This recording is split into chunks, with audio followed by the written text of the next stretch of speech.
Boa noite a todos, então, sejam todos bem-vindos a mais uma Escola Bíblica na Missão. Nós, como combinado, daremos continuidade ao estudo, a leitura, a explicação que o Léo vai trazer hoje para nós, no capítulo Esforce-se para o Sucesso. Vem cá, Léo. Vamos lá. A palavra vai estar com você.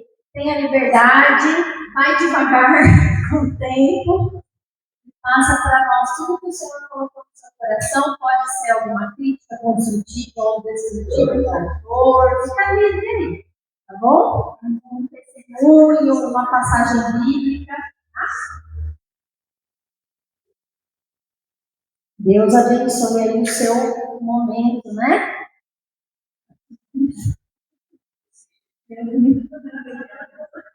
Gente, eu adoro marca-texto. Quer me alegrar? Me dá um marca-texto colorido. Amém? Saúde a todos para a paz do Senhor. Tem uma verdade aqui do capítulo 7, do Esforço para o Sucesso.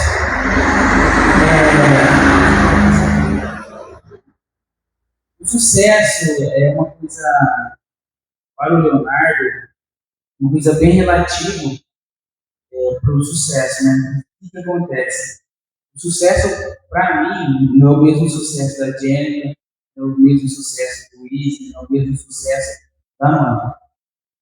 Então, para cada pessoa, eu responderia de uma forma o que é o sucesso.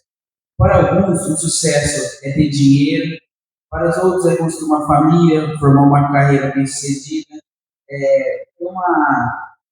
ter aquele servir a Deus com amor, fidelidade. Eu sei que todos teriam que ter esse papel, mas nem todos conseguem ter esse compromisso de servir a Deus com tanta excelência como alguns conseguem mais que o outro. Eu vindo para cá, até conversei comigo, conversei com a Jennifer, conversei com alguns funcionários meus, e perguntei para o meu pai, falei assim, o que é sucesso para você hoje? Pro Leonardo, eu falo o que é para mim, eu vou falar o que é sucesso para mim. Hoje, o Leonardo, 24 anos, sucesso para mim porque hoje eu sou empresário, então minha empresa está bem estruturada, eu consegui dar o melhor para minha família, para minha esposa, e conquistar tudo que eu já conquistei aos meus 24 anos. Isso é o sucesso para o Leonardo. E eu conversei com meu pai. Meu pai tem 59 anos, né? Eu falei, pai, o que é sucesso para você hoje, aos seus 59 anos? Ele falou assim, para mim, hoje, o Otávio é o cara mais bem-sucedido e rico que tem nessa terra. Aí ele falou, por quê? Porque hoje em dia tem meus 3 filhos servindo na casa do Senhor, você no seu ministério, a minha no seu ministério, o Guilherme, ele não tem um ministério dele, mas ele serve na igreja. Ele sabe que os 3 filhos têm a união que ele sempre desejou para a vida dele. Então, o que ele falou para mim, com sucesso, que ele conseguiu atingir o ápice da vida dele, conseguir educar os 3 filhos com toda a educação e responsabilidade que cada um construiu.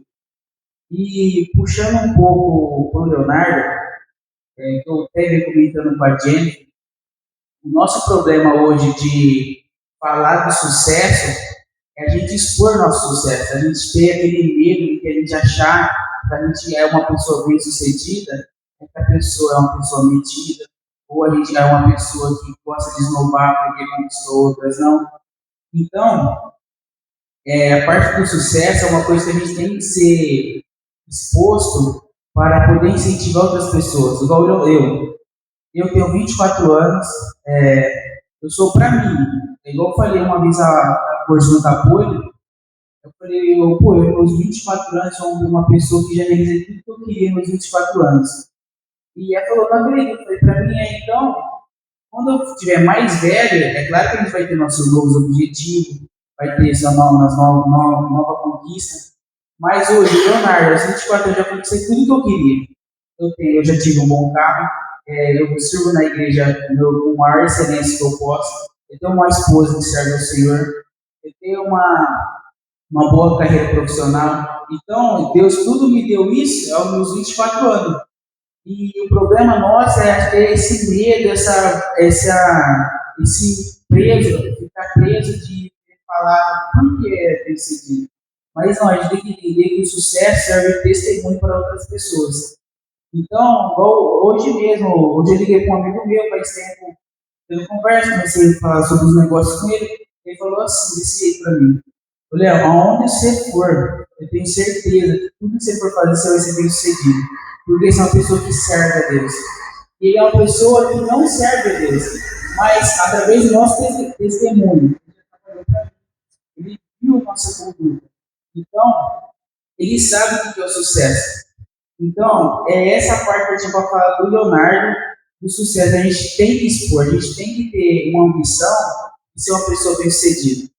Meu pai não teve estudo, mas ele quis finalizar o estudo dele depois de velho. Então, naquela época são outras situações. Naquela época o foco era trabalhar para ter o sustento. Minha mãe, a única pessoa que estudou da família dela foi minha mãe. Meu pai não estudou, só teve um da parte do meu pai que estudou, ele foi bem-sucedido. Hoje em dia a nossa geração já é outra, a prioridade é estudar. Então, onde que minha mãe sempre trouxe isso para nós. A gente queria estudar, a gente pode trabalhar e estudar. Então, foi o nosso objetivo que minha mãe trouxe para nós.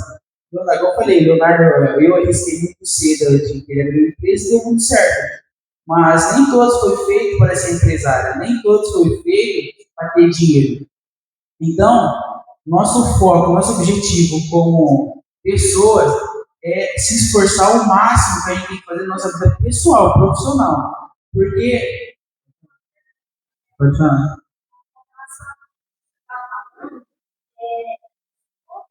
Para nós, é justamente essa parte do seu esforço. A dificuldade das pessoas, talvez, é olhar para outros bem-sucedido, realizado, né? E as pessoas têm a dificuldade de chegar ao esforço que foi, né? Então, vida, será que se esforçou tanto? Será que caiu do céu? Eu sempre, como foi, meu, desde o começo da minha vida, igual eu já contei, desde meus 8 anos, todo dia fazia a minha mesma oração. Senhor, me torna um grande empresário na minha vida. Porque eu quero mostrar para o povo de Deus que um rico pode servir com excelência sem ter a ganância no coração que o dinheiro vai tomar conta disso. Então, todo dia na minha casa eu sempre tive esse sonho. Se um dia, minha mãe vem aqui, vocês podem perguntar para ela. Quando eu era novo, eu perguntei assim, mãe, por que nenhum crente tem uma Ferrari? Ela falou assim, eu não soube me responder isso. Então a gente tem que entender que a pessoa, por exemplo, é claro que tem referência, a gente foi em grandes igrejas, tem empresários muito ricos e servem ao Senhor. E às vezes nós criticamos eles porque ele dá pouco ainda pelo que ele ganha. Mas ele está servindo na medida que Deus ele trabalhou no coração dele. Voltando a falar do Leonardo da minha carreira. Desde novo eu sempre pedi isso. Eu sempre estudei escola pública, a gente tem uma vida, nunca fui pobre, mas a gente tem uma vida simples. Então, quando eu estava no quarto do meus 9 anos da escola, eu tive que sair da escola, que eu comecei a trabalhar aos 16 anos, e eu tive que parar de estudar e estudar à noite. Nisso, que eu comecei a estudar à noite, já não era a melhor escola, então eu ia para a escola só para completar a tabela. Eu trabalhava até às 6, aí eu tinha que ir de bicicleta até 6h30 para a escola e voltar 11 horas que eu não podia trabalhar. E nisso que foi passando os anos, foi no meu serviço, por isso naquele fase a gente tem que servir tudo, a gente faz, eu até separei em Colossenses 3:24, e fala assim, lembre-se que o Senhor nos dará uma herança, 23, em tudo que fazeres, trabalhar de bom ânimo, como se fosse para o Senhor, e não para os homens. Então, esse é o nosso esforço. A gente tem que se esforçar independente de qual é o setor da nossa empresa, independente de qual é a nossa carreira que nós exercemos hoje. Então, eu trabalhava numa empresa que me abriu a vaga aos 16 anos e naquela época todo mundo era contratado como menor aprendiz. E quando eu entrei aos 16 anos, eu não entrei como melhor aprendiz, eu entrei como trabalho integral. Então, eu ganhava R$ 1.100 quando eu estava rico. Então, eu tinha 16 anos, eu já tinha um bom salário, ninguém dos meus amigos ganhava esse salário, então eu fui conquistando as coisas muito cedo. Então, por quê?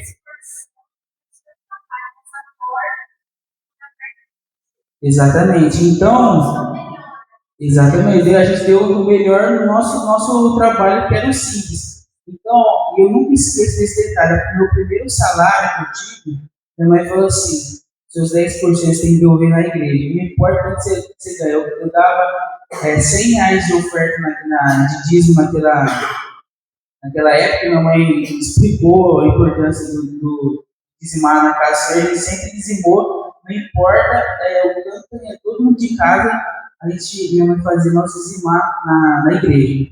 Então, onde que a gente já teve essa cultura desde cedo. Exato. E eu sempre, igual eu falei, entre meus amigos, então a partir do momento que eu comecei a trabalhar à noite, eu não tinha mais contato com tantos amigos meus. Porque onde eu estava de manhã, eu trabalhava e à noite ele fazia as coisas dele e eu tinha que ir na escola. Então, onde fui eu trabalhava, guardava dinheiro e fui aos 16 anos, eu tinha carro, eu tinha moto. Então, eu só não tinha carro, mas eu tinha carro, eu tinha moto, que me disparava eu. Então, aos 17 anos eu já tinha um terreno, aos 17 anos. Aos 17 anos eu tinha terreno, tinha carro, tinha moto. Por quê? Igual eu te comento cá dentro, eu tive que amadurecer muito cedo por conta que a vida foi proporcionando para mim.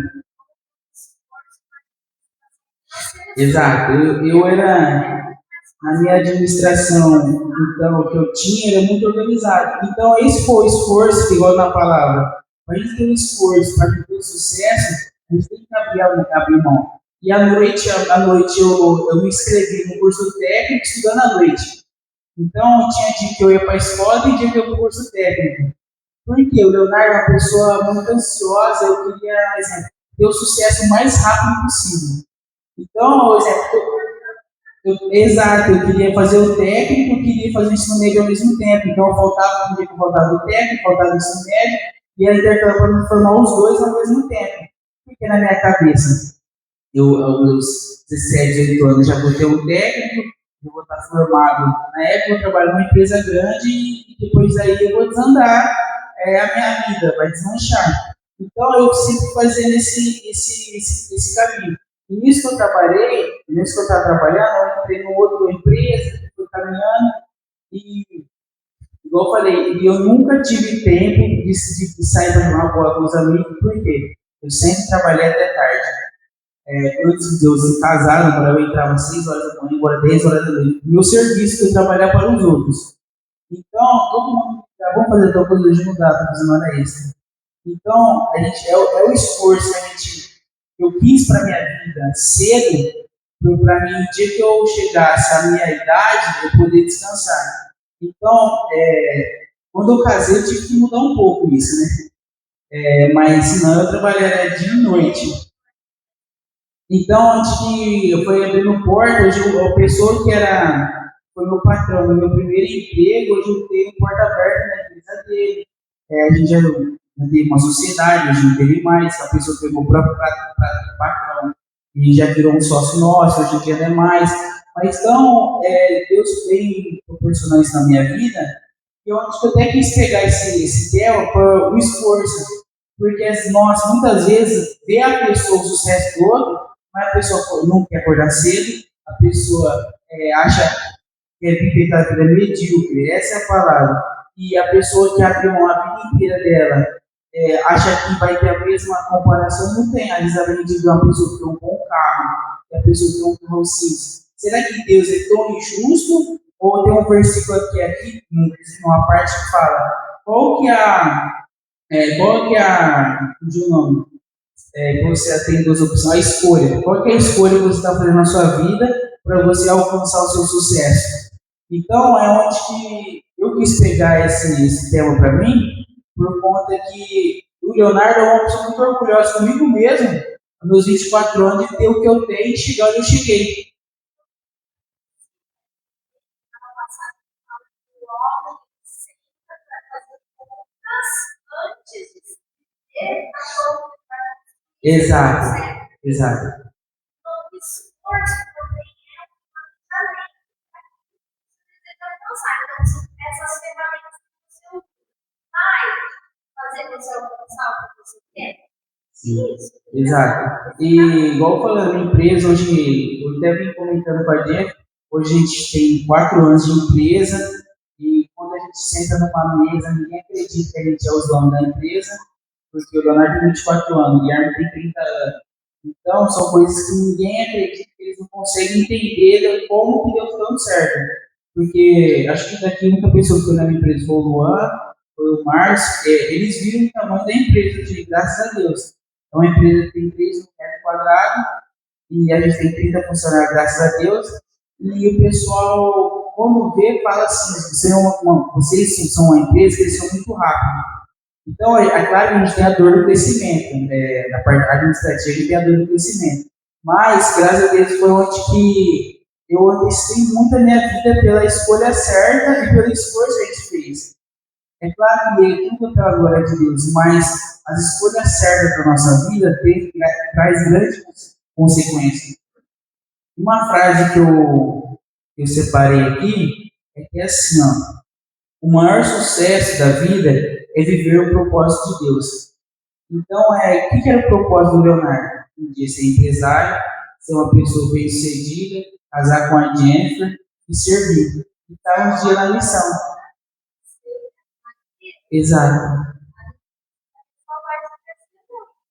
A missão talvez não existiria se não fosse. Exatamente. Pela glória de Deus, quando a gente foi abrir a missão, eu falei: não, a gente vamos para cima, eu pago tudo que precisar no começo, financeiro para pagar. E ao deu tudo certo pela glória de Deus. O Léo pegou tudo que ele tinha também. Então a gente abraçou essa causa que, graças a Deus, vem tudo caminhando. E só para a gente reforçar mais uma vez, não tem como a gente ter um sucesso se a gente não abrir algo do tempo. Infelizmente, algumas pessoas abrem algo da família, de estar com família para ter o sucesso. Para mim não é certo. Eu já errei muito, porque eu achei que eu tinha que trabalhar 24 horas por dia. Mas. As fases, né? Exato. Não era casado, tinha locais e tempo e energia para isso. Agora o jovem vai ter um caso, já vai casar cedo, já vai ter filho, já é outra fase, aí piorou. A construção ela é bacana antes dos filhos chegarem, né? O esforço ele vai ficando mais rápido. Sim, igual. Só para contextualizar, para a gente finalizar o uso, por que era a missão do Leonardo esse 2026? Porque eu sempre tento trazer alguma coisa no desafio que você tem que ter. O ano passado eu consegui um carro que eu tinha amigos na época, eu pedi exatamente aquela cor, aquele carro, no mesmo ano que eu quis. E quando eu não achei daquele jeito, a gente não se sucede. Então, quando a gente tem que pedir algo para Deus, a gente tem que ser específico para Deus. Então, exato. Então, esse ano, igual a gente passou, eu falei: eu preciso ter minha casa. Então, se o Leonardo conseguisse a casa aos 30 anos, estava bom, ótimo. Mas, igual eu falei, eu me cobro desde cedo, porque eu sempre quis antecipar ao máximo minha vida, para quando tiver uma certa idade, eu poder desfrutar mais com meus filhos, mais com a minha esposa. Então, eu tenho que lutar tudo que eu posso agora que eu sou novo, para daqui uns 35 anos, ainda falta 10 anos ainda.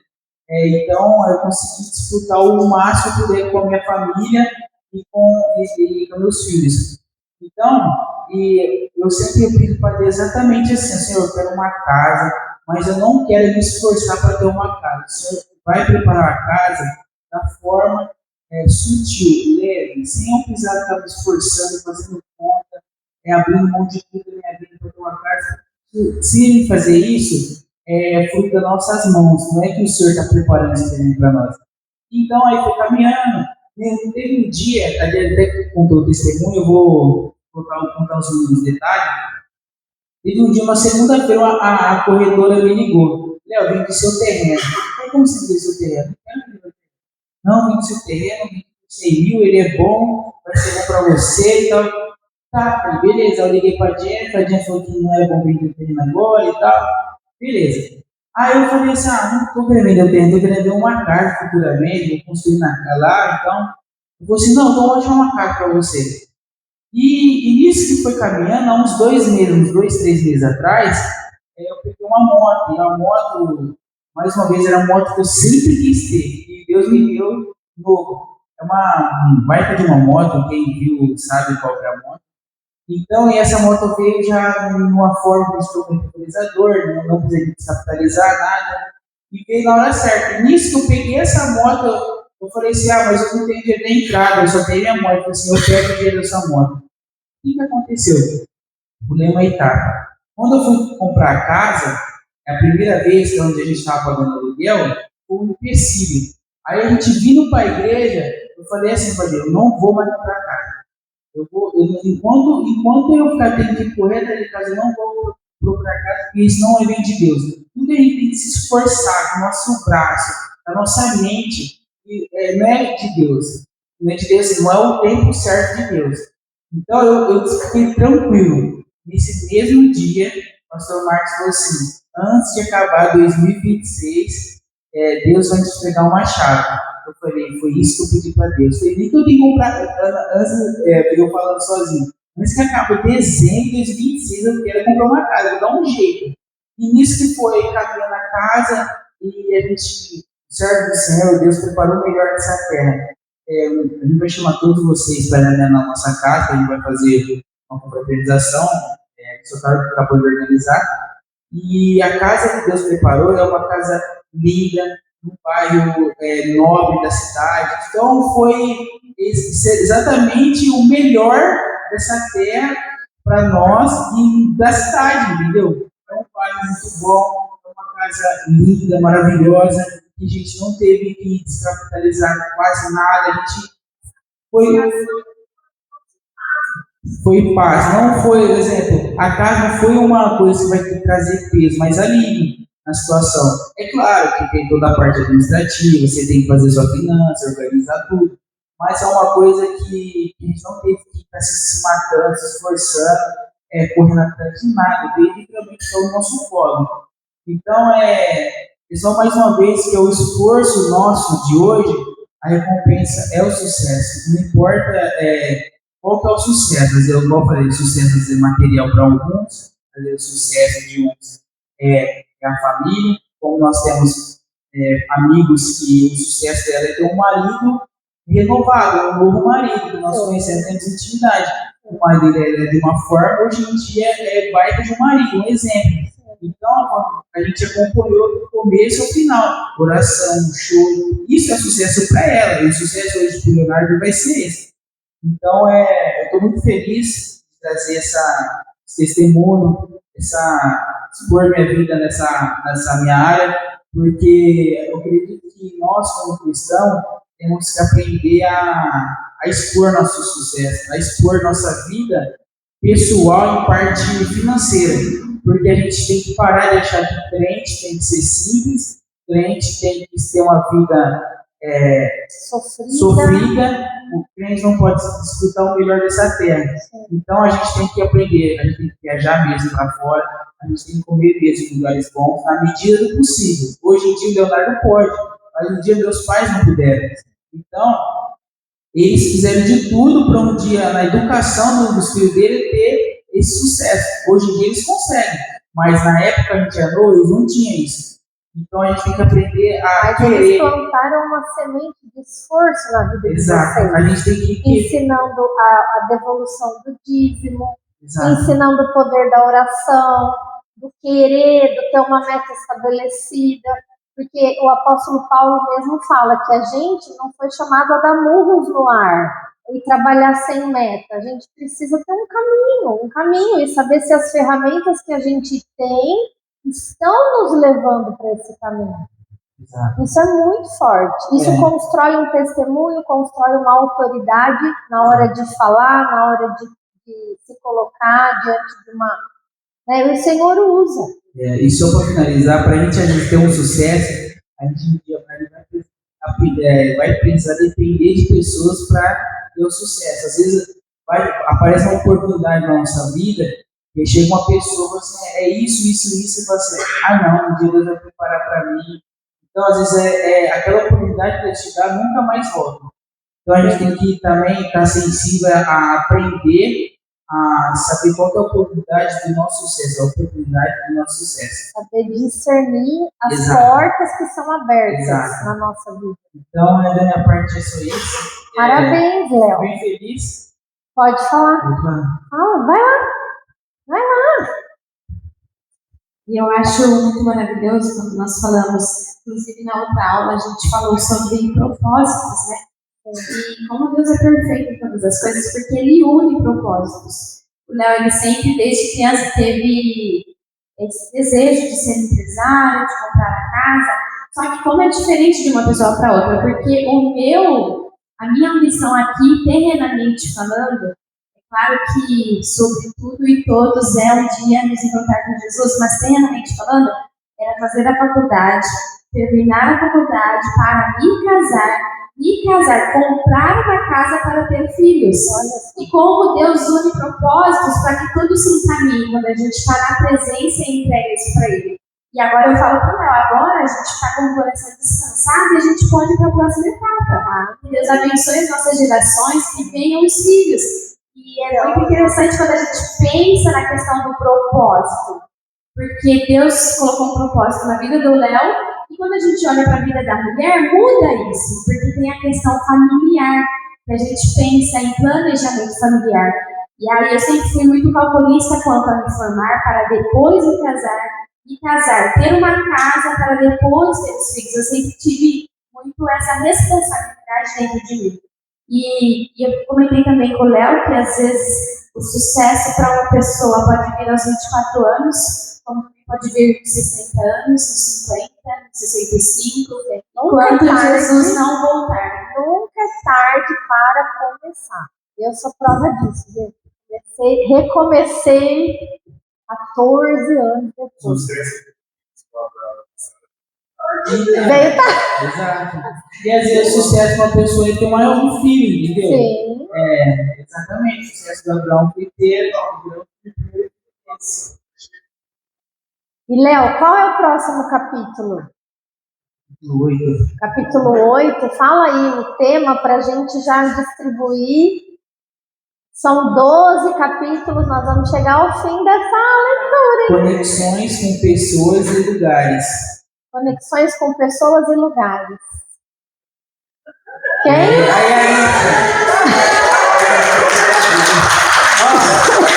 Arrasou! Olha que foi o poder do líder, hein? Meu Deus! Transbordou o negócio.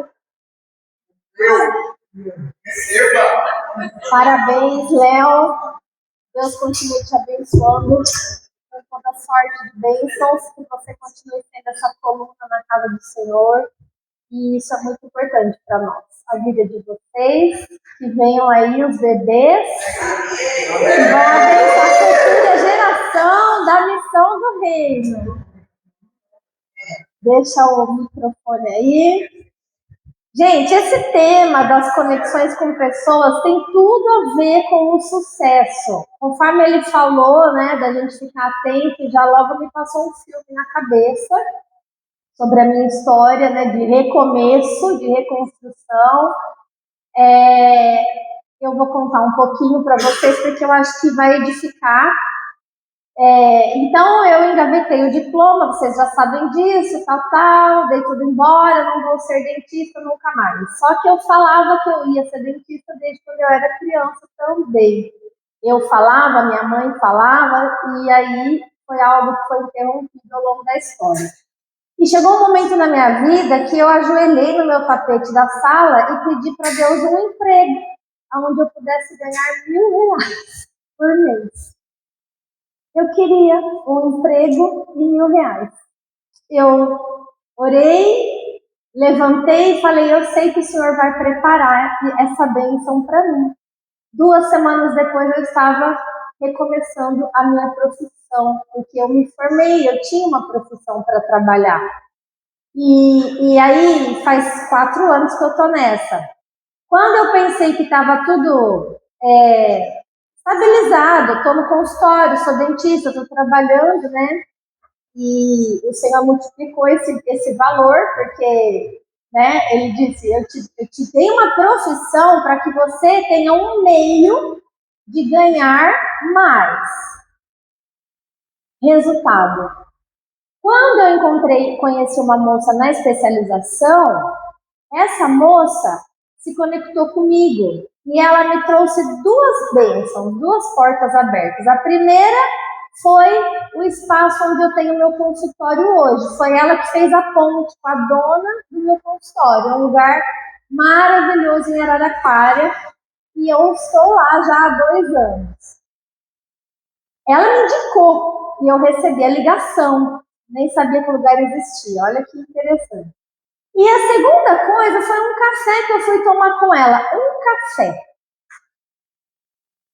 Sentamos ali, ela falou, você sabe, você tem perfil de professora, por que você não vai fazer um mestrado na Unesp? Tem tudo a ver com você, quem sabe Deus não te abre mais uma porta de trabalho sendo professora de faculdade. Aquilo me chamou a atenção, porque conexões geram propósitos e vão abrindo portas. A partir daquele café eu comecei a prestar. Então hoje, agora esse mês, eu fui aceita na Unesp como aluna especial, estou voltando para a faculdade, vou cursar 2 disciplinas, tenho 42 anos já, então nunca é tarde, espero no final do ano prestar o mestrado, e se for dos planos mesmo, passar, mas tudo vem de uma conexão, de olhar de uma pessoa que sentou e falou, você é uma professora, e ela não me conhecia muito bem, né? E uma coisa interessante, olha o poder da palavra. Na faculdade, a gente é conhecido pelo nosso sobrenome. Meu sobrenome é Messi. Então, Messi, fala com a Messi, não sei o quê. Só que aí já arrumaram um apelido para mim. Ao invés de ficar Messi, eles me chamavam de mestre. Então, eu fui chamada de mestre a faculdade inteira. Então, é muito louco, né? A mestre está ali, fala com ela. Então, são coisas que a gente não entende. São coisas que Deus faz. E a gente tem que ter esse feeling para pegar e perceber qual é o caminho que Deus tem para cada um e aí entrar com esforço. Porque não vai ser fácil voltar para a faculdade, né, gente? Vocês estão sabendo que não vai ser fácil, mas eu vou me esforçar e vou conseguir, né? Amém? Bom, vamos lá. Atos, capítulo 15. Vamos dar continuidade ao nosso estudo, à nossa proposta de leitura. Semana passada, nós falamos que iríamos destrinchar as coisas essenciais que eles concluíram ali junto à liderança em Jerusalém. Então, nós vimos que eles enviaram Judas e Silas, junto com Paulo e Barnabé, para dizer àqueles novos convertidos o que seria o essencial com relação à conversão deles, né? Por quê? Abriu-se uma nova mentalidade, no sentido assim, aquele que não é israelita por cultura, por nascimento, mas não é judeu, como que nós vamos fazer com eles? Nós vamos obrigá-los a se circuncidar, lembra? O ponto era esse. Então, chegou-se a uma conclusão. E foi dito aqui no verso 28 e 29 de Atos 15. Isso aqui, olha. Pois pareceu bem ao Espírito Santo e a nós não vos impor maior encargo, além dessas coisas que são essenciais. que vos abstenhais das coisas sacrificadas a ídolos, bem como do sangue, da carne de animais sufocados e das relações sexuais ilícitas. Destas coisas fareis bem se vos guardardes saúde, né? E nós vimos com profundidade a questão do que é abster-se de relações sexuais ilícitas, tá? Então vamos só mergulhar um pouquinho mais fundo nesse texto. Vamos ler até o verso 35 e aí a gente vai voltar nessas coisas essenciais, tá? Então, os que foram enviados desceram logo para Antioquia e, tendo reunido a comunidade, entregaram a carta. Quando a leram, sobremaneira se alegraram pelo conforto recebido, né, os gentios, né? Judas e Silas, que eram também profetas, consolaram os irmãos com muitos conselhos e os fortaleceram. Tendo se demorado ali por algum tempo, os irmãos deixaram voltar em paz aos que os enviaram. Então, eles falaram, bom, já fizeram o seu trabalho, então podem voltar para suas igrejas. Fiquem à vontade, fiquem livres. Mas pareceu bem a Silas permanecer ali. Paulo e Barnabé demoraram-se em Antioquia, ensinando e pregando com muitos outros a palavra do Senhor. Bom, então o que a gente vê? A gente vê uma certa liberdade, né, dentro da igreja. Então a gente percebe que Judas, ele quis voltar, mas Silas não quis. Então ele se apegou ali naquela comunidade, ali ele ficou junto com Paulo e Barnabé, desenvolvendo a obra, né? E a gente vai ler a continuidade do texto só depois que a gente esgotar essas coisas essenciais. Combinado? Bom, lá em 1 Coríntios, capítulo 7, verso 19, Paulo escreve assim, só para a gente recapitular. 1 Coríntios 7, verso 19, ele diz: a circuncisão em si não é nada, e a incircuncisão também nada é, mas o que vale é guardar as ordenanças de Deus. Então, o que ele está falando? Só para a gente entrar no princípio da coisa. Não vale nada aparente, externo, da boca para fora. O que vale, na verdade, dentro de uma vida cristã, dentro de uma conversão, é guardar as ordenanças de Deus. Tá? Esse é o ponto principal. Então, por isso que eles chegaram a esse consenso sobre as coisas essenciais, né? Porque uma pessoa que se converte, obrigatoriamente, espera-se dela uma mudança de rota. Não tem como a gente falar que a gente se converteu sem um testemunho, sem algo que revela a nossa mudança de vida. Por quê? Porque há a construção de um testemunho.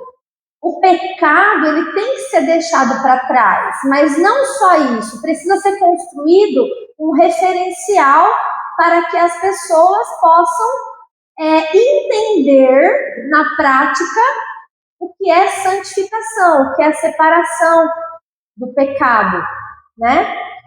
Então, a gente vai para a gente entender um pouco mais, quem abriu em 1 Coríntios, fica aberto aí, mas vem comigo só para...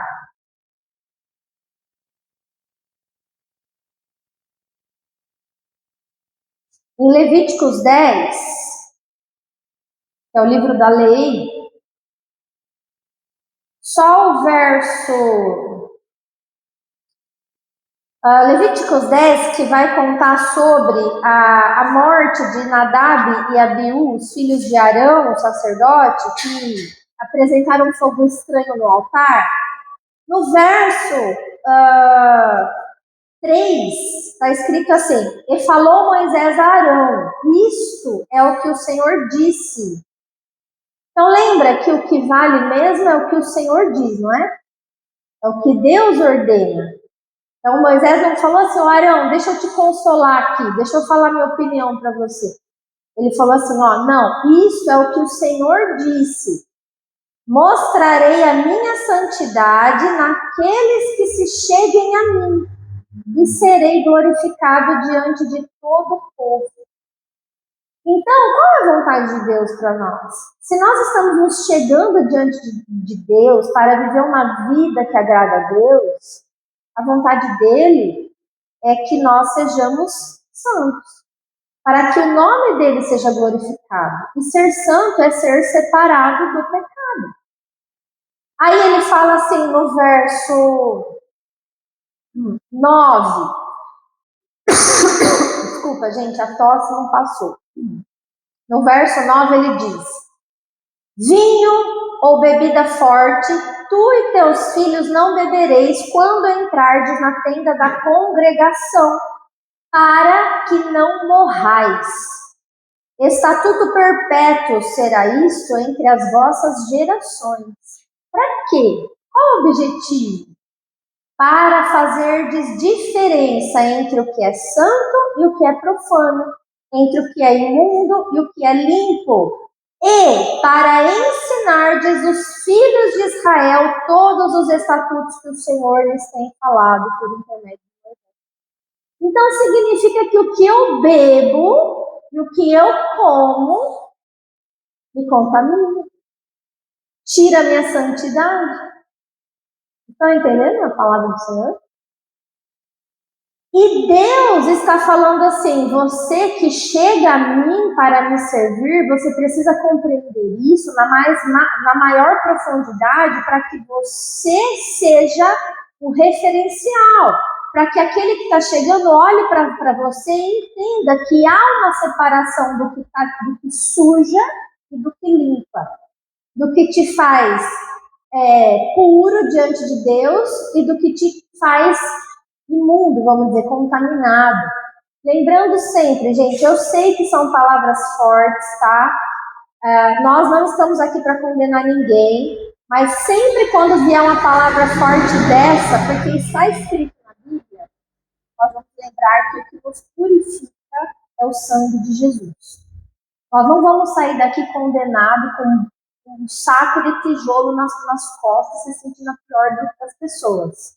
Não, porque nós estamos aqui porque o sangue de Jesus é suficiente e fiel e justo para nos limpar, nos perdoar e nos purificar de todo o pecado. Amém? É que nós precisamos entender isso na profundidade, até para a gente refletir sobre as nossas ações, certo?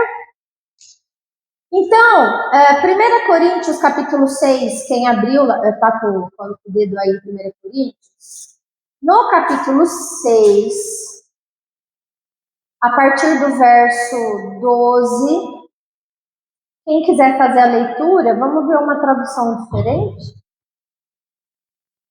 Do verso 12 em diante, tá? Tudo me é permitido, mas nem tudo convém. Tudo me é permitido, mas não devo me tornar escravo de nada. Os alimentos foram feitos para o estômago e o estômago para os alimentos. É verdade, mas um dia Deus acabará com os dois. Vocês, contudo, não podem dizer que nosso corpo foi feito para a imoralidade sexual. Ele foi feito para o Senhor, e o relacionamento que o Senhor tem conosco inclui nosso corpo. Pode continuar.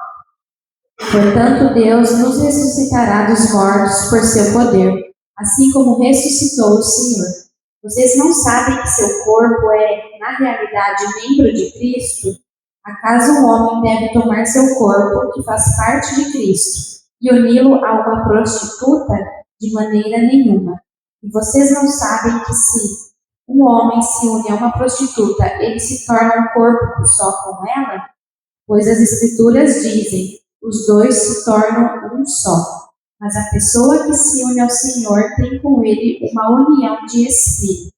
olha isso, uma união de espírito com Jesus. A gente vai entender até através do quê? Através, já vou até falar, é pacto de sangue. A aliança com Jesus, ela foi feita pelo sangue de Cristo, que foi derramado, tá?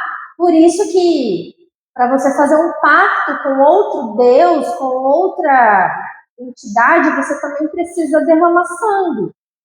Existe, o sangue sela o pacto. Vocês estão entendendo? Então, quando eu tomo o sangue de Cristo e faço um pacto, a nova aliança, nesse sangue com Ele, eu me torno um espírito com Ele. Isso é muito forte. E nesse texto está falando que esse Espírito de Deus que habita em mim é o que vai me ressuscitar, porque Jesus ressuscitou. Então, se eu não tenho o Espírito dentro de mim, de Deus, eu não serei ressuscitado. Você está entendendo? Por isso que ele associa o nosso corpo ao corpo de Cristo. Pode continuar. Verso 19, 18.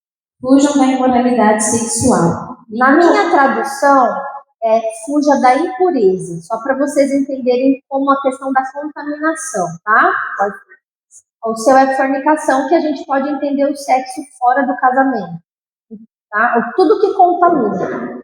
Fala, Diego. Nenhum outro pecado afeta o corpo como esse, pois a imoralidade sexual é um pecado contra o próprio corpo. Vocês não sabem que seu corpo é o templo do Espírito Santo, que habita em vocês e lhes foi dado por Deus? Vocês não pertencem a si mesmos, pois foram comprados por alto preço. Portanto, honrem a Deus com o seu corpo. Então, quem colocou o Espírito Santo dentro de nós foi Jesus. Às vezes, alguns cristãos não têm a experiência ainda, eu falo ainda porque terão, em nome de Jesus, a experiência do batismo no Espírito Santo. Por quê? Será que é porque Jesus não quer batizar, não quer selar? Não é isso, é porque talvez essa pessoa ela ainda não se rendeu o suficiente a uma consagração mesmo, a uma limpeza dessa contaminação que todos nós carregamos por causa do nosso passado. Todos nós chegamos diante da cruz impuros, né? Então, por esse texto deu para entender que o nosso corpo ele é sagrado simplesmente porque nós temos uma aliança com Jesus de sangue e nós somos o corpo de Cristo. Então, como que a gente vai unir o corpo de Cristo a uma meretriz? Como a gente vai se entregar ao adultério? Você entendeu? E agora vem a parte do comer. Como nós vamos comer? Então, imagina se Jesus, eu estava refletindo sobre isso e pensei, né? Se Jesus viesse jantar na minha casa, o que eu iria oferecer para ele comer? Porque pensa, eu recebi visitas ontem à noite em casa e fiquei pensando, o que eu vou oferecer para eles? Eu quero oferecer o melhor que eu sei fazer, que seja gostoso, que seja bom. Fui no mercado, comprei os melhores ingredientes que eu pude para honrar os meus convidados. Eu coloquei ali uma carne, um ketchup, um creme de leite, um champignon, uma saladinha, um arroz, mas se fosse Jesus na minha mesa, será que eu iria oferecer um estrogonofe com batata palha e arroz? Será que iria comer? É uma pergunta, tá, gente? Porque às vezes, o que a gente está fazendo com o nosso corpo? O que a gente está pondo para dentro? Muito processado, muito industrializado, muita porcaria. E é o corpo de Cristo. Então, essa parte da contaminação é muito séria, né? Bom, 1 Coríntios capítulo 3, verso 16, diz assim: não sabeis que sois santuários de Deus e que o Espírito de Deus habita em vós? Se alguém destruir o santuário de Deus, Deus o destruirá, porque o santuário de Deus, que sois vós, é sagrado. Então, nós precisamos entender e começar a nos ver como pessoas sagradas mesmo, chamados a uma separação que vai ser visível a todos, precisa ser visível, né? Ainda em Levíticos capítulo 21, eu estava passando por esse livro de Levíticos hoje, e eu encontrei uma coisa peculiar aqui, gente. Uma lei para o sacerdote da antiga aliança. Olha o que está escrito aqui, gente. Capítulo 21, verso 13. Lei para os sacerdotes, né? Posso ler na minha tradução? Alguém quer ler? Está com o microfone aí? Vou ler. Ele tomará por mulher uma virgem, viúva ou repudiada ou desonrada ou prostituta, essas não tomará, mas virgem do seu povo tomará por mulher, e não profanará a sua descendência entre o seu povo, porque eu sou o Senhor que o santifica. Olha a preocupação de Deus em manter a pureza do corpo do sacerdote. Está entendendo? Porque a gente está falando do sacerdote que entrava na presença de Deus ali no lugar santo. Então, isso significa que realmente a gente se contamina com a bagagem que o outro carrega. Não podia ser nem viúva, porque ela já teve uma bagagem com o primeiro marido, vocês estão entendendo? Então, Deus leva isso muito a sério. Aí, quando a gente volta para Atos e a gente lê coisas essenciais que vos abstenhais das coisas sacrificadas a ídolos, agora a palavra se revela no detalhe. É aí que muitos não querem encarar a verdade. Por quê? Ele não fala assim, eu quero que você se abstenha das comidas sacrificadas aos ídolos. Não, ele falou das coisas. Coisa é tudo. Então, se você tiver uma roupa que foi consagrada a um ídolo, você tem que se abster. Não é para você. Aquilo vai te contaminar, aquilo vai te sujar. Por isso que o cristão não deve comprar roupa em brechó. Vocês estão entendendo?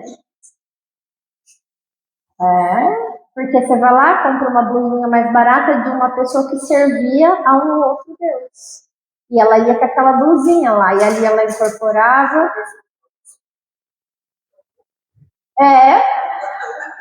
Você traz a bagagem dessa pessoa.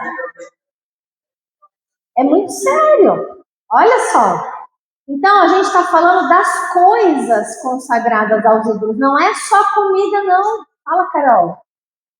Pega o microfone.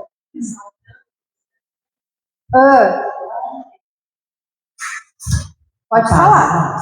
Ontem, a Luana buscar material para ele trabalhar, né? Meio que o Senhor ele revela para nós todas as coisas, nada fica oculto. Nada. E eu e o Luana, toda vez que ele sai para trabalhar, a gente tem o hábito de orar, nós consagramos tudo que ele vende ao Senhor. Nós falamos, Senhor, nós não sabemos a origem disso, mas a partir de chegou nas nossas mãos, nós consagramos a Ti. E ontem eu fui com ele no e nós vimos um astro lá no imagem. Sim. Olha como isso já está sensível. Porque é um material que a gente precisa trabalhar. Precisa sim. É uma empresa, né? Sim. E é o dono da empresa que levou aquilo lá, né? Que consagrou a empresa dele a um santo. E o Senhor, sabendo da nossa vida, nos mostrou. Aí vai de nós. O que você vai fazer a partir disso? E é o que nós falamos como importante, a questão do show, as coisas que nós ganhamos, que às vezes coisas, objetos. Isso. Tem que se abster. O que é se abster? Não é para você, não é para mim. Você está entendendo? A tradução está como alimento? Não está falando de coisas? Bem como do sangue?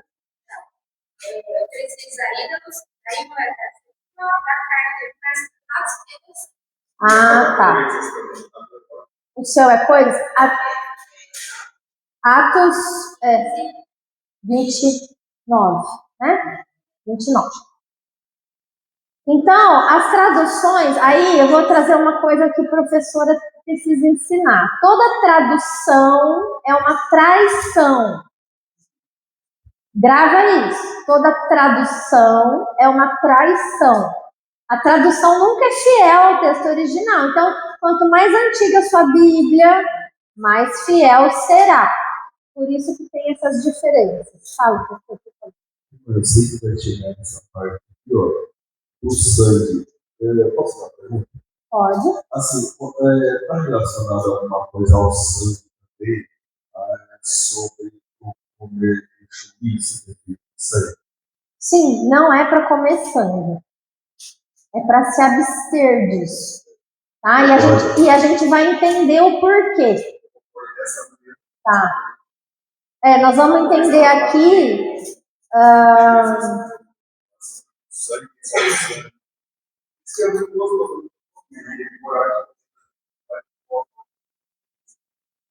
Então, nós vamos abrir. Eu vou fazer uma mistureira aqui, por quê? Porque nessa parte a gente tem que entender que se abster de coisas sacrificadas a ídolos, bem como do sangue, é a mesma coisa, está tudo relacionado à idolatria.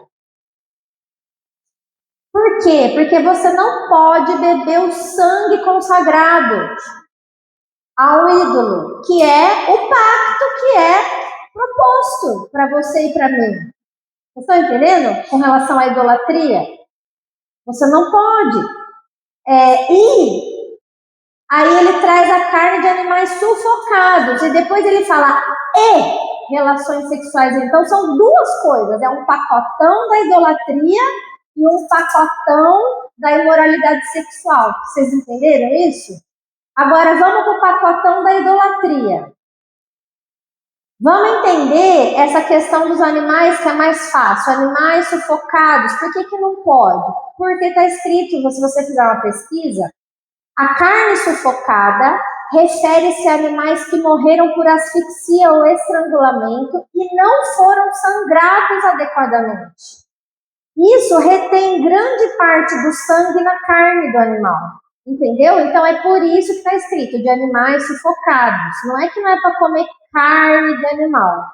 É porque esse tipo de morte retém muito sangue na carne do animal. E a gente não é para comer sangue. Tá?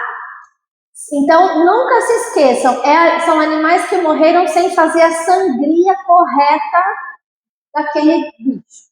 Minha mãe sempre ensinou a gente, meu pai, que ele se cortava assim, para galinha, colocava ela. Para fazer a sangria. Então, exatamente. Otávio, pega a água para a mãe, fazendo um favor. E presta atenção na aula, tá, filho? Que depois a gente vai perguntar. Se tiver alguma dúvida, você... Bom, então, aí a gente já está começando a entender a importância do sangue. Olha como é sério isso. Então, vamos para a lei. A lei diz... Obrigada.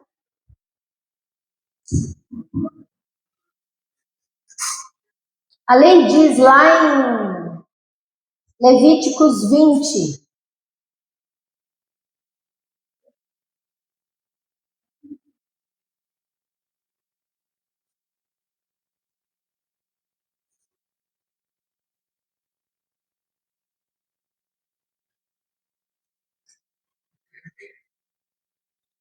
verso 6. Quem quiser ler.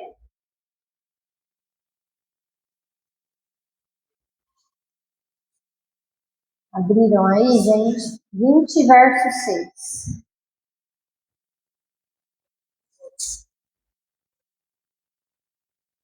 Quando alguém se Ah, virar. não é esse. Não, desculpa, Carol, não é não. Ah, onde que eu pus, gente? Meu vídeo do sangue tá aqui.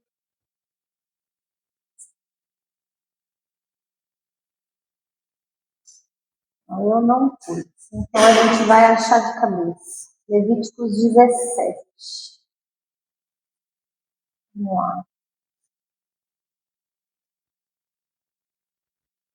Levíticos 17, verso 10 em diante, Carol, por gentileza. Qualquer homem da casa de Israel ou dos estrangeiros que peregrinam entre vocês, e comer sangue, contra ele me voltarei e o eliminarei do seu povo.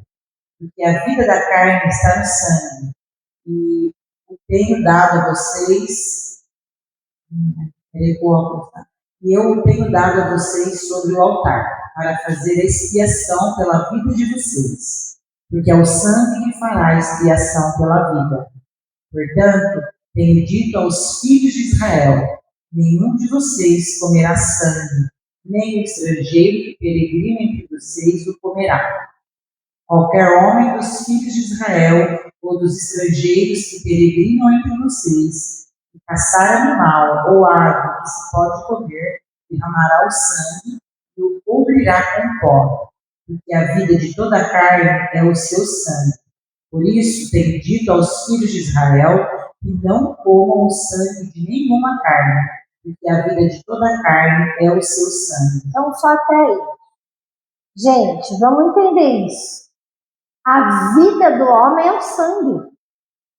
Então, por que há vida no sangue de Jesus? Porque há um pacto, uma aliança, uma mistura. A gente, quando a gente bebe desse cálice na ceia simbolicamente, nós estamos nos fundindo, nós estamos tendo comunhão com o sangue de Cristo. E essa comunhão de sangue nos dá acesso ao Espírito dele e nos salva. Agora, quando a gente entende esse princípio, tudo que a gente ingere que tem a ver com sangue está trazendo contaminação para nós. Por isso que relações sexuais também fazem isso. Entendeu? Pode falar. Eu estava fazendo um estudo essa semana com relação ao sangue, e foi dentro da leitura que eu estava fazendo, assim, quando nós vamos no médico, o médico quer saber de coisas que aconteceram antes, fisiológicas mesmo na nossa vida. Muitas das vezes as perguntas que eles fazem é: alguns dos seus familiares tiveram diabetes, tiveram pressão alta, tiveram algum tipo de doenças?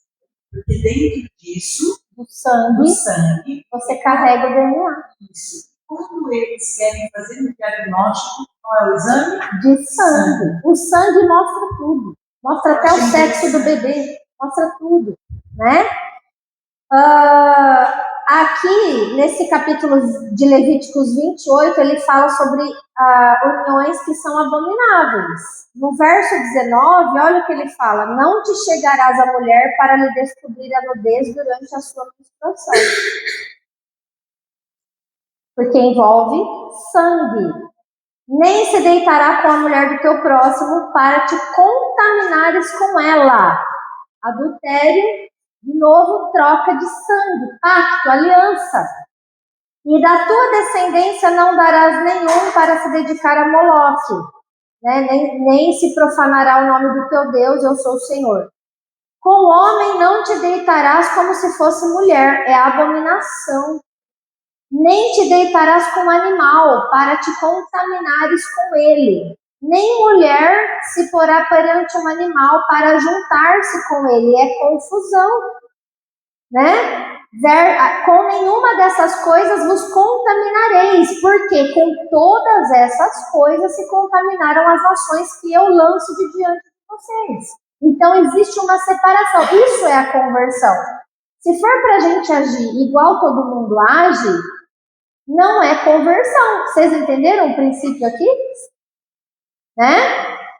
Aí Levíticos 19, verso 2, está falando, santos sereis, porque eu, o Senhor vosso Deus, sou santo. Então existe um chamado, uma ordem à santidade, à separação, tá?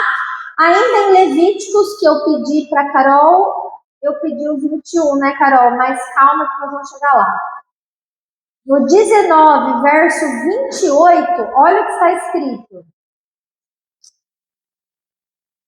Pelos mortos não ferireis a vossa carne, nem fareis marca nenhuma sobre vós. Eu sou o Senhor. Por quê? Por que alguém iria se ferir pelos mortos? Vamos imaginar, necromancia, não é? Contato com o morto. Pacto com aquele espírito de alguém que já morreu para te acompanhar vai ser feito como? No corte, derramando seu sangue. É sangue. Então está falando, não se fere por causa de nenhum morto. Não faça isso. E outra coisa, muitas vezes a igreja tem dúvidas sobre as tatuagens. Aonde está o princípio para a gente falar que não devemos fazer tatuagem? O princípio também está no sangue, é a mesma coisa. Quando você faz uma tatuagem, você provoca um sangramento ali. Mesmo que seja pequeno, mas você provoca, porque são microcortes na pele. Porém, aquele sangue sela um pacto com o símbolo que você está pondo ali. Vocês estão entendendo? Aquele derramamento de sangue, ele está selando um pacto com o simbolismo que você escolheu. E aí você pode tirar suas conclusões, você pode levar para o lado espiritual, você pode levar para o lado... enfim, tem pessoas que fazem um anjo, tatuam um anjo, entendeu? Então, aquele sangue é pacto com o que você quer imprimir. Tá? Então, tem que tomar cuidado com isso, com a motivação de se fazer isso. E o piercing, mesmo princípio. Você quer pôr um piercing, vou falar um símbolo, tudo carrega um símbolo, não há neutralidade, gente, não existe. Eu vou pôr um piercing como uma argola aqui no meu nariz. Quem usava essas argolas no nariz? As vacas de Bazã, brincadeira. Esse símbolo de argola, quem usava eram escravos. É como se você está mandando uma mensagem para o mundo espiritual. Qual é a mensagem que eu estou mandando? Que eu estou compactuando pelo derramamento do meu próprio sangue, porque ele sangra, e sou uma escrava. Mas de quem? Você não sabe, você está mandando informação para o reino do Espírito. Mesma coisa. Furo igual. Só que existem simbolismos. Existem simbolismos. Quer saber uma coisa? É diferente, o simbolismo da pulseira é diferente da tornozeleira. Tornozeleira já lembra a prisão, né? Âncora, você tá entendendo? O piercing no nariz, lembra, é o símbolo da escravidão. Então depende, é aquilo, a gente precisa julgar com sabedoria e saber que toda ação está mandando uma mensagem que daí entra a parte da conversão. Quando eu me converto, qual mensagem eu quero enviar para aqueles que estão me vendo? Boa noite, seja bem-vindo. Tudo bem? É com ele. Imagina. Vocês estão entendendo o raciocínio, gente, dessa questão do sangue? Vocês entenderam que isso é um pacto? Então, a gente vai ficar só nisso, tá? Depois, na aula que vem, a gente vai falar mais fundo da idolatria e das comidas que a gente come que são consagradas, tá? Que eu quero trazer uns textos de Paulo que vai falar sobre escandalizar. Eu não consegui trazer hoje como eu planejei, tá? Então, vamos lá. O que a gente tem que gravar hoje é que, quando ele fala bem como do sangue, é que no ambiente da idolatria, a presença do sangue é ritualística, é pactual. Você entendeu? Não é algo que não tem nada a ver, não. Carrega um simbolismo forte, carrega a vida, tá? Devemos nos abster de oferecer sangue ou compactuar com sangue, seja por pacto mesmo, por cortes ou por relação sexual. Porque a nossa aliança está firmada no sangue de Cristo e com esse sangue que temos comunhão, inclusive simbolicamente na ceia, como eu falei. A referência para isso é 1 Coríntios 10, 14 a 16 e 11, 25, tá? 1 Coríntios 11, 25 fala claramente isso nas orientações da ceia, que está escrito: por semelhante modo, depois de haver ceado, tomou também o cálice, dizendo: este cálice é a nova aliança no meu sangue. Fazei isso todas as vezes que o beberdes em memória de mim. Ou seja, para que a gente lembre que houve um derramamento do sangue ao qual nós estamos compactuando, bebendo o cálice. Vocês estão entendendo? Então a Santa Ceia é um pacto com Cristo, é uma renovação da tua aliança com Ele. É você falando: eu comungo desse sangue que me dá vida, eu compartilho da vida que há em Cristo. Eu coloco a vida de Cristo em mim. Você está entendendo isso simbolicamente? O 10 vai falar sobre 14 a 16, só para a gente fechar esse assunto, vai falar sobre a questão da comunhão. Ele fala assim: portanto, meus amados, fugi da idolatria. Eu falo como a criteriosos, julgai vós mesmos o que eu digo. Porventura, o cálice da bênção que abençoamos não é a comunhão do sangue de Cristo? Ficou claro isso? O pão que partimos não é a comunhão do corpo de Cristo? Né? Aí depois ele vai trazer o 18. Considerai o Israel segundo a carne. Não é certo que aqueles que se alimentam do sacrifício são participantes do altar? Que digo, pois, que o que é sacrificado ao ídolo é alguma coisa? Ou que o próprio ídolo tem algum valor? Não é isso. O que eu digo é que tudo que está sacrificado ao ídolo, na verdade, está sacrificado aos demônios. E eu não quero que vocês sejam participantes da mesa do Senhor e da mesa dos demônios. Então, a conversão, ela tem um caminho só. Ou a gente participa da ceia e comunga da vida de Cristo, ou a gente está participando da mesa do sangue, dos pactos com os demônios, que são as entidades espirituais que se aproveitam disso. Ficou claro? Bom, então, eu acho que a gente vai encerrar por aqui os textos. Eu quero abrir para pergunta, se alguém tiver mais alguma pergunta. E aí, na aula que vem, a gente vai falar mais propriamente sobre a ingestão das comidas mesmo, do que é sacrificado ao ídolo, tá? Lembrando que todo ritual idólatra carrega em si pacto de sangue, relação sexual, para selar. Sempre tem orgias, promiscuidades envolvidas nisso. E agora vai ter a questão do alimento, e a gente já também falou das coisas. Que não é só alimento, não, são coisas, objetos, roupas, tá? Tem alguma pergunta? A gente pode orar. Fala.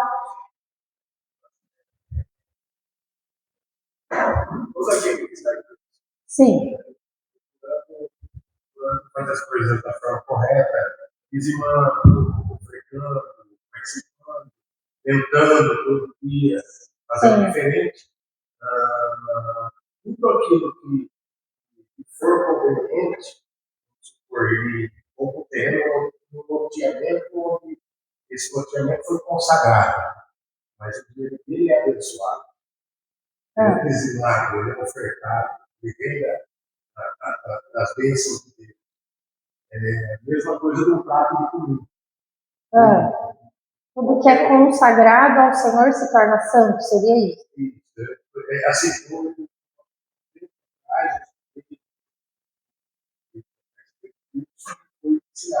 Sim. então, essa dúvida. Meu dinheiro, vizinho, eu vou na igreja, eu tenho ali como doação, eu abençoado por Deus. Eu compro uma loja ou algum produto que seja consagrado, eu sabendo ou não sabendo, eu preciso daquele produto. Sim, que foi o caso que a Carol. Isso. Até entendo que a nossa questão não seria correta, mas isso só existia aqui. Sim, nós estamos no mundo, né? Não tem como, tem coisa que não tem como fugir. Sim, então fica essa dúvida. A dúvida é se você está sendo cúmplice de um pecado, conveniente do pecado, é isso? Você não está conseguindo. Não é correto, não é certo, se afastar.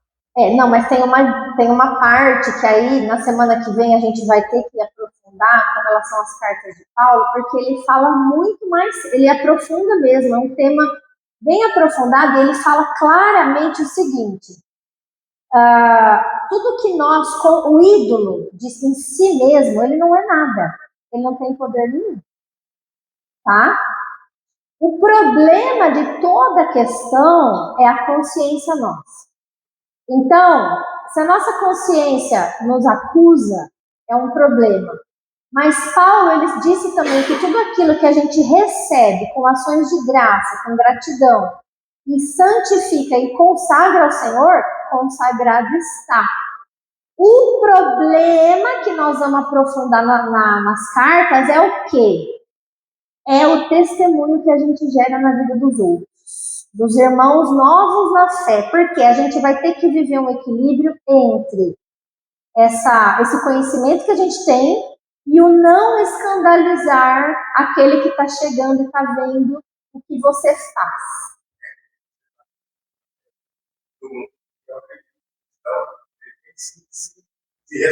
Ele tem que ter uma postura diferente. Sim, estamos no mundo. Sim.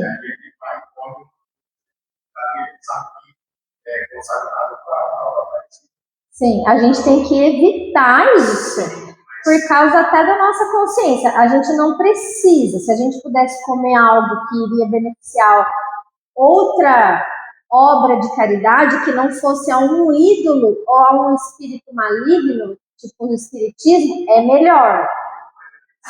Sim, são as escolhas que está novo na fé, que te vê lá, não sabe o seu coração, te viu. Aí o que Paulo ensina? E aí foi a bibliada que eu tomei hoje, preparando essa palavra para vocês, tá? Confesso que a aula foi para mim. E vai ser semana que vem mais aprofundado. Ele ensina que eu tenho essa liberdade. Mas eu não posso, se a minha liberdade vai trazer esse tipo de pensamento, esses escândalos, aí vai depender da posição que eu tenho na igreja, da relevância que eu tenho na igreja. Tudo isso depende de um monte de coisa. Eu não posso, por motivo de consciência. Por quê? Porque Cristo morreu pelo cidadão que vai me ver lá também. Então é difícil, mas é um ensinamento para nós. Faz parte de um testemunho que a gente vai construir.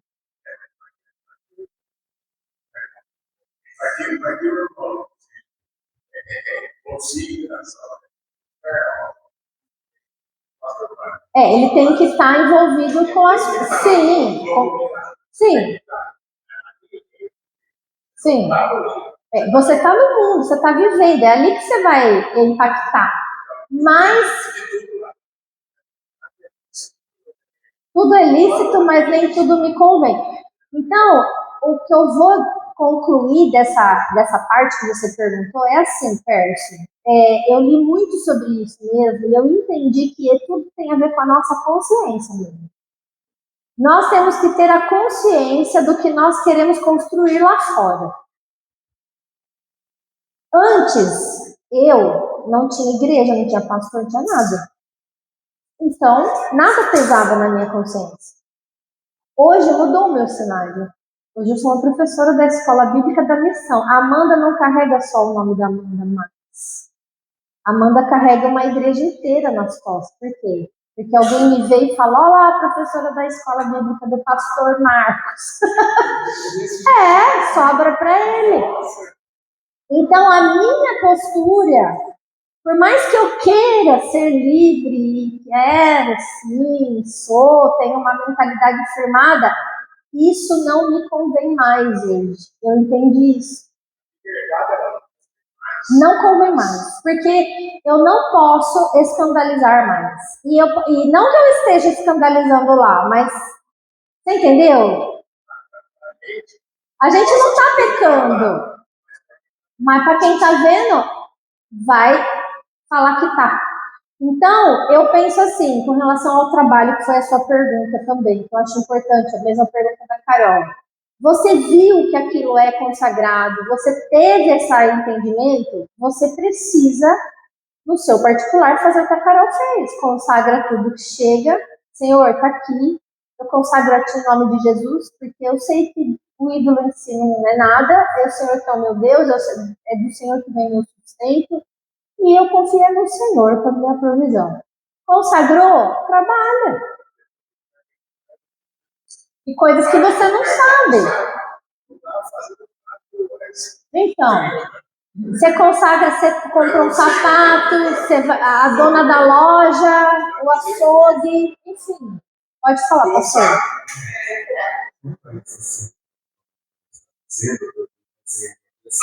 Eu acho que casos que chega a ser um extremo e outros não. Vou dar um exemplo aqui. Se de repente o nosso dinheiro, mesmo que ele está sendo justamente, mas com clientes e com pessoas que não têm a Deus, eu não vejo problema nenhum. Agora o problema é nós assinarmos isso, fazer uma proposta, e de repente falar assim, essa proposta é esse princípio de Deus. É uma proposta de fazer algo mal, de corrupção, aí você vem ofertar. Não.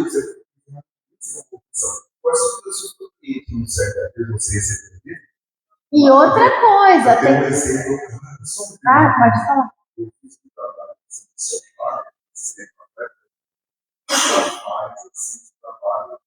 Nós vamos despedir aqui do vídeo.